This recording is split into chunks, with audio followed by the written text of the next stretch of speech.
Étudier la Bible, un podcast hebdomadaire pour approfondir la Bible, parole de Dieu. Bonjour à tous, je suis vraiment super heureux de vous retrouver pour ce premier épisode de podcast d'Étudier la Bible de l'année 2021. Alors vous l'écouterez peut-être pour certains d'entre vous dans quelques mois, mais je ne peux pas commencer l'année pour ce premier épisode sans malgré tout vous souhaiter de tous mes meilleurs vœux de bonnes et heureuses années pour vous, vos proches, que ce soit une année riche et bénie dans le Seigneur pour mieux le connaître, mieux connaître sa parole et mieux faire sa volonté. Voilà, que le Seigneur vous bénisse grandement, vous et vos proches, en cette nouvelle année 2021. Alors on va continuer notre parcours dans le livre de la Genèse, on est dans le chapitre 30 à présent, on va regarder la rivalité entre deux sœurs, Rachel et Léa. On va lire les versets 1 à 24 du chapitre 30 de la Genèse. Lorsque Rachel vit qu'elle ne donnait pas d'enfant à Jacob, elle fut jalouse de sa sœur et dit à Jacob « Donne-moi des enfants ou je meurs ». La colère de Jacob s'enflamma contre Rachel et il dit « Suis-je à la place de Dieu qui t'empêche d'avoir des enfants ?» Elle dit « Voici ma servante Bila. Aie des relations avec elle, qu'elle mette un enfant au monde sur mes genoux, et que par elle j'ai aussi des enfants. » Elle lui donna pour femme sa servante Bila, et Jacob eut des relations avec elle. Bila tomba enceinte et donna un fils à Jacob. Rachel dit « Dieu m'a rendu justice, il m'a même écouté et m'a accordé un fils. » C'est pourquoi elle l'appela Dan. Bila, la servante de Rachel, tomba encore enceinte et donna un deuxième fils à Jacob. Rachel dit « J'ai lutté divinement contre ma sœur et j'ai été victorieuse. » Et elle l'appela Nephtali. Voyant qu'elle avait cessé d'avoir des enfants, Léa prit sa servante Zilpa et la donna pour femme à Jacob. Zilpa, la servante de Léa, donna un fils à Jacob. Léa dit « Quel bonheur !» et elle l'appela Gad. Zilpa, la servante de Léa, donna un deuxième fils à Jacob. Léa dit « Que je suis heureuse ! Oui, les femmes me diront heureuse !» et elle l'appela Azer. Ruben sortit à l'époque de la moisson des blés et trouva des mandragores dans les champs. Il les apporta à sa mère Rachel.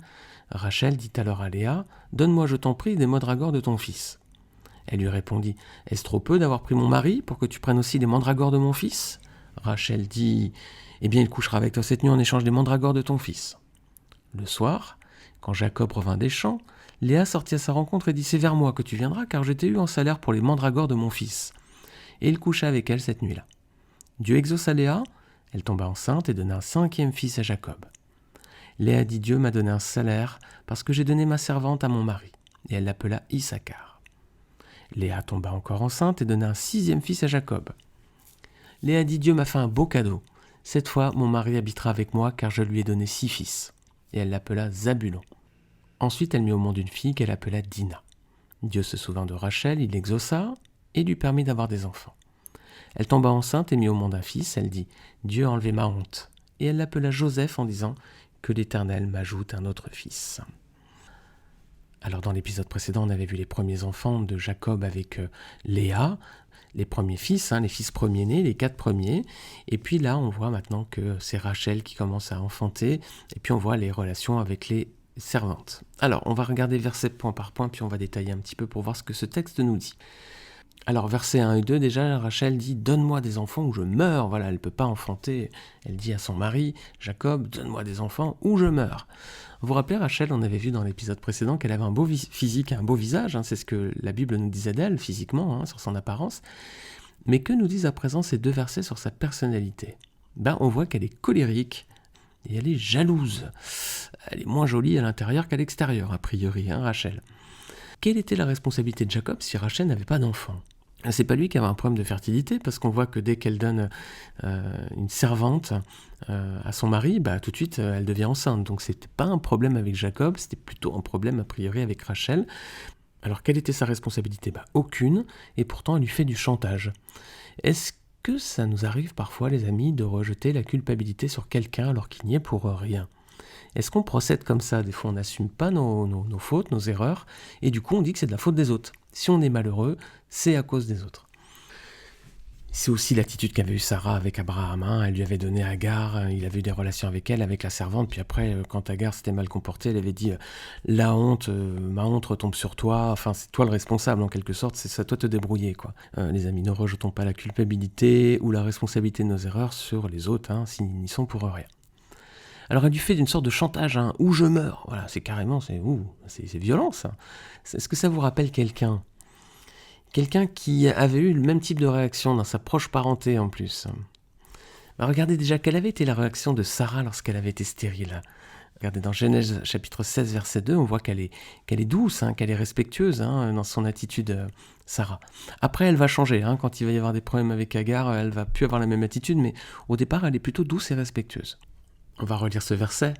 Genèse 16, verset 2. Sarai dit à Abraham, « Voici que l'Éternel m'a rendu stérile et des relations avec ma servante. Peut-être aurai-je des enfants par elle. » Abraham écouta Sarah. Donc là, elle lui fait une demande qui est humble, qui est respectueuse.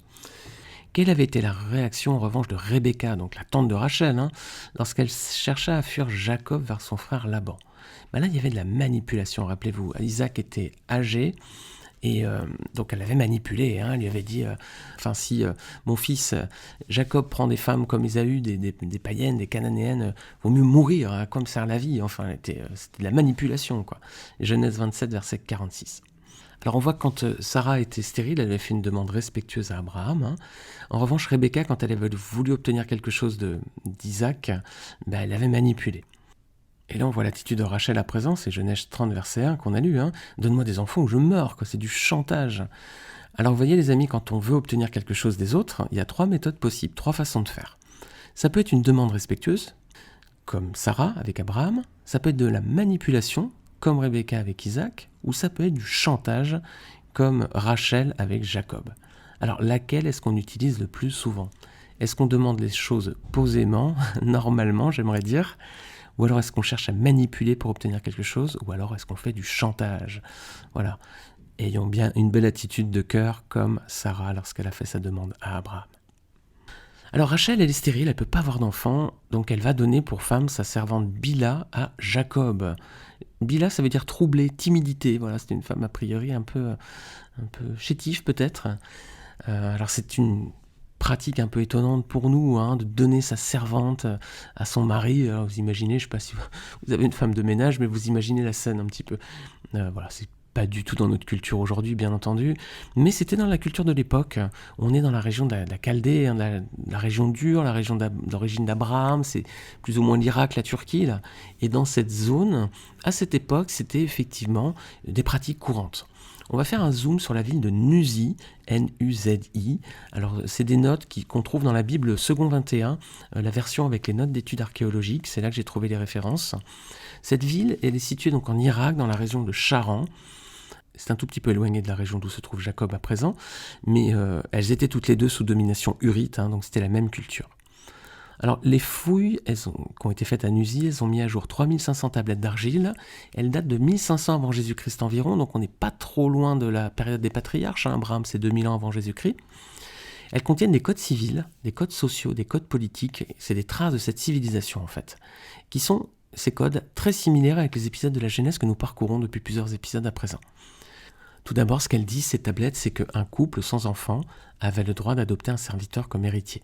Vous vous rappelez d'Abraham et Eliezer, on avait vu ça dans Genèse chapitre 15, versets 2 et 3, je vous mettrai l'épisode de podcast si vous voulez en référence.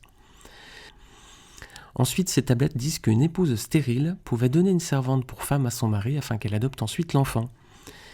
Et si l'épouse légitime venait ensuite à enfanter, le fils de la servante perdait son statut d'héritier légitime. Et ça, c'est ce qu'on peut voir dans l'épisode de Sarah et Agar, Genèse 16 et 21. Effectivement, Sarah va donner, entre guillemets, une descendance à Abraham via la servante. Et puis ensuite, quand Isaac, le fils de la promesse, va naître, effectivement, Ismaël va perdre ses privilèges. Ce qu'on voit aussi dans ces tablettes, c'est que des frères pouvaient arranger le mariage de leur sœur. Alors ça aussi, on l'a vu dans Genèse 24 avec Rebecca et Laban. Ce que disent les codes, c'est que la sœur avait le droit de refuser. On va retrouver un peu cette situation avec Rebecca et Laban, donc Genèse 24, versets 29 à 60. Laban lui avait dit, est-ce que tu veux partir avec le serviteur d'Abraham, qui venait chercher une épouse pour Isaac? Et elle avait dit, oui, j'irai. Donc il lui avait bien demandé son avis. Bon, elle avait accepté, voilà. Autre règle, autre loi qu'on trouve dans ces codes, c'est que le père pouvait aussi arranger le mariage pour sa fille.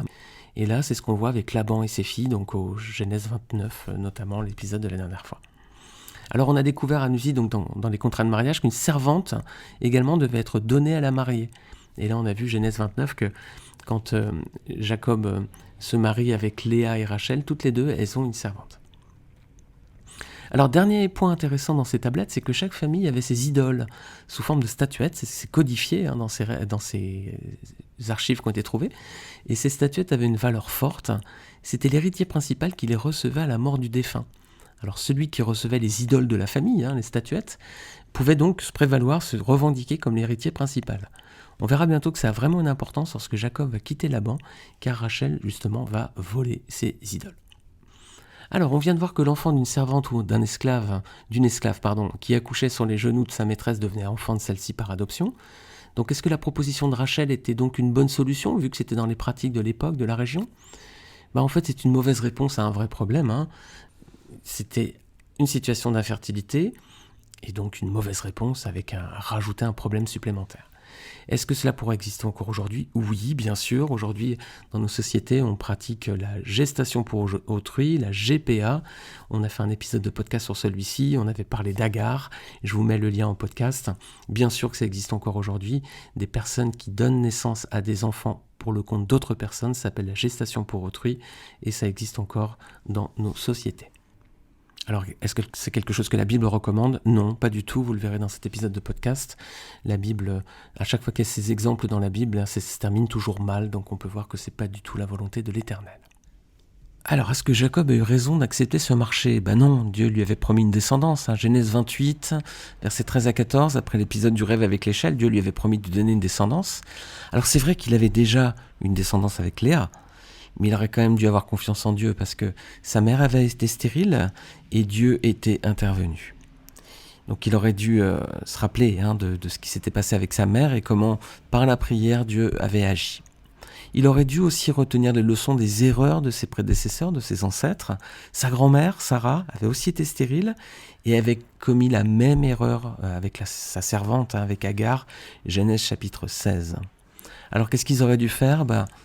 Ils auraient dû prier, comme Isaac avait fait pour Rebecca, Genèse 25, verset 21. Quand ils avaient eu ce même cas de stérilité, Isaac avait prié, Rebecca s'était confiée dans le Seigneur et Dieu avait permis à cette femme d'avoir des enfants. Donc lui, il a préféré plutôt suivre l'exemple d'Abraham et de Sarah et des autres peuples de la région plutôt que de s'appuyer sur Dieu comme son père et sa mère. C'était une erreur, mais les amis, est-ce qu'on suit toujours le bon exemple autour de nous ? Est-ce qu'on reproduit les bons exemples que l'on voit dans notre entourage ou est-ce que parfois on fait des mauvais choix ? Alors verset 6, Rachel dit « Dieu m'a rendu justice, il m'a même écouté, m'a accordé un fils, c'est pourquoi elle l'appela Dan. » Donc Rachel ici, elle devient mère par procuration, on a vu tout à l'heure, gestation pour autrui. Dan, ça veut dire rendre la justice. Mais est-ce que Dieu lui a vraiment rendu justice à Rachel ? On va plutôt dire qu'elle se fait justice elle-même, le nom est peut-être pas tout à fait approprié. Là, c'est plutôt elle qui se fait justice elle-même. Versets 7 et 8, on voit que Bilha, la servante de Rachel, tomba encore enceinte et donna un deuxième fils à Jacob. Rachel dit « J'ai lutté divinement contre ma sœur et j'ai été victorieuse. » Et elle l'appela Nephtali. Nephtali, ça veut dire luttant. Qu'est-ce qu'on peut dire de la réaction de Rachel ? Pas terrible, Rachel encore. Jalouse, c'est de la rivalité inutile. Et puis elle est aussi injuste, sa sœur n'a pas demandé à être la femme de Jacob. Elle n'a aucune responsabilité non plus dans la stérilité de sa sœur. Donc c'est quand même injuste envers elle. Versets 9 et 13, verset suivant, Léa maintenant cesse d'enfanter, elle demande à Jacob de coucher avec sa servante Zilpa. Alors Zilpa, ça veut dire couler, ruisseler. Le prénom de Léa, lui, ça signifie être fatigué de quelque chose, mais aussi être affligé ou offensé. Rachel, pour information, ça voulait dire Aniel, brebis, c'était plutôt joli comme prénom. Alors que penser du fait que Léa ait donné sa servante à Jacob ? Est-ce que c'est de la maladresse ? Elle avait déjà eu des enfants, J'ai plutôt l'impression qu'on rentre dans une course à l'échalote ici. On va essayer de se challenger, de faire de la compétition. C'est un peu déplacé tout ça. Est-ce qu'elle a des mauvais sentiments envers sa sœur ? Regardez les noms qu'elle donne à ses enfants. Gad, ça signifie « quel bonheur !» Au chapitre précédent, on avait vu que Léa n'était pas aimée, elle se sentait humiliée, c'était légitime, et elle s'était tournée vers Dieu. À présent, elle est heureuse et elle ne lutte pas contre sa sœur. Alors à la lumière de ces événements et de l'attitude de chacune des deux sœurs, laquelle, selon vous, semble avoir les meilleures dispositions de cœur, Léa ou Rachel ? C'est Léa, inévitablement. Pourtant, Jacob, il avait préféré Rachel. Pourquoi il avait préféré Rachel, vous vous rappelez ? On avait vu l'épisode précédent, Genèse 29, versets 16 à 18. Il l'avait choisi parce que Rachel, visiblement, était belle de taille et de figure ou d'une très grande beauté selon les traductions. Sous-entendu, sa sœur Léa devait l'être un petit peu moins. Alors ça soulève une question, une interrogation pour nous les amis. Est-ce qu'on doit choisir son conjoint ou sa conjointe sur la base de critères physiques seuls ? Non, bien sûr. Proverbe 31, il y a tout un chapitre, un long passage sur la femme vertueuse. Et on voit que ses qualités, elles sont nombreuses dans Proverbe 31 sur la femme vertueuse. Mais ce n'est pas des critères physiques en fait, c'est que des critères moraux, on va dire. C'est que des belles dispositions de cœur. Alors attention, si vous êtes encore célibataire, si vous êtes à la recherche de l'âme sœur, attention, ne regardez pas que les critères physiques, regardez surtout le cœur. Alors à présent, on va regarder les mandragores. C'est quoi les mandragores ? C'est des plantes, c'est des fleurs qui poussent dans le bassin méditerranéen. C'est des plantes qui ont des vertus qui sont réputées magiques, voire aphrodisiaques. Voilà, ça c'est la croyance du monde. En réalité, c'est des plantes qui ont des principes hallucinogènes très toxiques. Voilà, si vous regardez un petit peu des sites, vous allez voir qu'en fait, c'est des plantes qui sont hallucinogènes. Et attention, elles peuvent être très très très dangereuses. Alors Rachel demande à Léa de lui en donner pour la fertilité, c'était les croyances dans le bassin méditerranéen. Et que va lui répondre Léa ? Elle va dire non, t'as déjà pris mon mari. Elle dit non, ça ne te suffit pas d'avoir déjà pris mon mari. Bon, on voit qu'il commence à y avoir des querelles entre les deux, même Léa commence à changer un peu de caractère. Elle va dire notamment au verset 16 à Jacob, je t'ai acheté. Voilà, je vais relire le verset 16. Le soir, comme Jacob revenait des champs, Léa sortit à sa rencontre et dit « C'est vers moi que tu viendras, car je t'ai acheté pour les mandragores de mon fils. » Et il coucha avec elle cette nuit. Voilà, elle dit à Jacob « Je t'ai acheté pour avoir des relations avec lui. » Léa commence à changer de caractère là. Qu'est-ce que ça démontre de sa part à son tour ? La jalousie, de la rancune et de la rivalité. Aïe, Léa, elle avait des bonnes dispositions, elle commence à se gâter. Alors Léa va enfanter Issachar, ça veut dire salaire ou récompense. Elle justifie de cette façon sa décision d'avoir donné sa servante à Jacob. Bizarre. Ensuite, elle va de nouveau être mère à 2 reprises. Zabulon, habitation, et Dina, qui veut dire jugement. Et on verra bientôt dans un prochain épisode pourquoi Dina représente un jugement. Alors Rachel, l'histoire finit bien, elle devient maman cette fois, versets 22 et 24. Elle a un enfant, un fils, un garçon, qui s'appelle Joseph, ça veut dire qu'il ajoute. On voit encore la disposition du cœur de Rachel. Le Seigneur la bénit, il lui donne enfin un enfant, et au lieu de rendre grâce à Dieu, elle dit plutôt qu'il en ajoute un autre, quoi. Au lieu de rendre grâce, elle demande une nouvelle grâce, voilà. Toujours encore le principe de la course à l'échalote, c'est pas joli, Alors pour résumer, qu'est-ce qu'on voit ici ? Une lutte entre 2 sœurs rivales, une course à celle qui aura le plus d'enfants, d'un mari commun. Quelle triste histoire, les amis, c'est quand même pas joli, Mais cela démontre clairement la sagesse de Dieu qui demande à l'homme d'être le mari d'une seule femme. Genèse 2, 24, on voit que la rivalité, les conflits qu'il peut y avoir lorsque il y a 2 femmes autour d'un homme, on voit où ça mène. Alors, est-ce que les noms de Léa et Rachel sont mentionnés dans la généalogie du Messie ? Eh bien non, les amis. Si vous lisez Matthieu chapitre 1er, il y a 4 femmes, et ce sont des femmes païennes. Il y a 4 femmes au début de la généalogie. Il y a Marie ensuite à la fin, mais on voit que ce sont des femmes païennes ou assimilées comme païennes. Je pense à Bathsheba.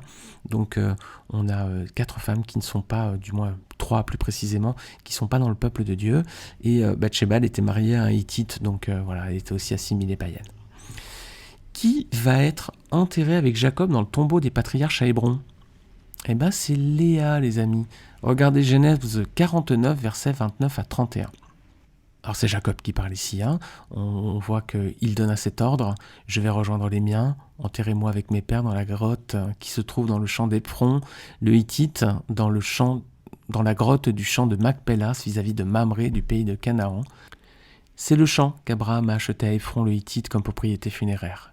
C'est là qu'on a enterré Abraham et sa femme Sarah, là qu'on a enterré Isaac et sa femme Rebecca, et c'est là que j'ai enterré Léa. » Donc Léa elle a été enterrée dans le tombeau des patriarches et donc Jacob demande à être enterré dans le même endroit donc avec elle. Rachel, elle a été enterrée près de Bethléem. On voit ce passage dans Genèse 35, versets 19 à 20. Rachel mourut et fut enterrée sur le chemin d'Ephrata, c'est-à-dire Bethléem. Jacob construisit un monument sur son tombeau, c'est le monument du tombeau de Rachel qui existe encore aujourd'hui. Donc Jacob n'a pas demandé à être enterré avec Rachel, il a demandé à être enterré avec ses pères et donc avec Léa. Rachel, elle, est enterrée à Bethléem. Alors il va y avoir justement un autre épisode qui va avoir lieu bien plus tard à Bethléem et cet épisode va restaurer toute l'importance de Rachel et Léa pour la lignée du peuple juif. Lisons dans le livre de Ruth, chapitre 4, versets 9 à 11. Alors vous connaissez peut-être cette histoire, sinon relisez ce petit livre magnifique, le livre de Ruth. Donc Ruth va être mariée à Boaz, qui donc va opérer son droit de rachat sur elle. Et on lit que, versets 9 et 11, Boaz dit aux anciens et à tout le peuple, « Vous êtes témoins aujourd'hui que j'ai acquis de la main de Naomi tout ce qui appartient à Élimélec, à Kiljon et à Machlon, et que j'ai également acquis pour femme Ruth, la Moabite, femme de Machlon, pour maintenir le nom du défunt sur son héritage, afin qu'il ne disparaisse pas parmi ses frères, ni à la porte de sa ville. Vous en êtes témoins aujourd'hui. » Tout le peuple qui était à la porte et les anciens dirent, « Nous en sommes témoins. Que l'Éternel rende la femme qui entre dans ta famille semblable à Rachel et à Léa, qui ont toutes les deux donné naissance à la communauté d'Israël. Montre ta force dans Ephrata et fais-toi un nom dans Bethléem. » Voilà, malgré tout, les amis, le Seigneur les a honorés, malgré les défauts qu'on a vus chez Rachel, malgré les défauts qu'on a vus chez Léa. Alors on peut dire quoi ? Merci Seigneur, parce que toi aussi tu nous accueilles, comme tes enfants, malgré la dureté de nos cœurs, notre esprit de rancune, de rivalité parfois, comme les deux sœurs, ou aussi notre jalousie. Alors merci Seigneur, parce que le Seigneur ouvre les bras pour nous accueillir. Il faut pour cela faire la paix avec lui, et la paix avec lui, ça passe par accepter le sacrifice du Seigneur Jésus-Christ sur la croix en rançon pour nos péchés. Vous lirez Jean chapitre 3, verset 16, Jean 3, 16 dans les évangiles pour avoir confirmation de ce plan de Dieu. Voilà les amis, je vous remercie pour votre écoute de ce nouvel épisode d'Étudier la Bible. Encore une fois, tous mes vœux de très belle année avec le Seigneur. Si vous appréciez ce podcast, n'hésitez pas à le partager autour de vous. Si vous l'écoutez sur Apple Podcast, n'hésitez pas à laisser un commentaire et une note. Je vous remercie par avance et je vous dis à très vite pour un prochain épisode. À bientôt.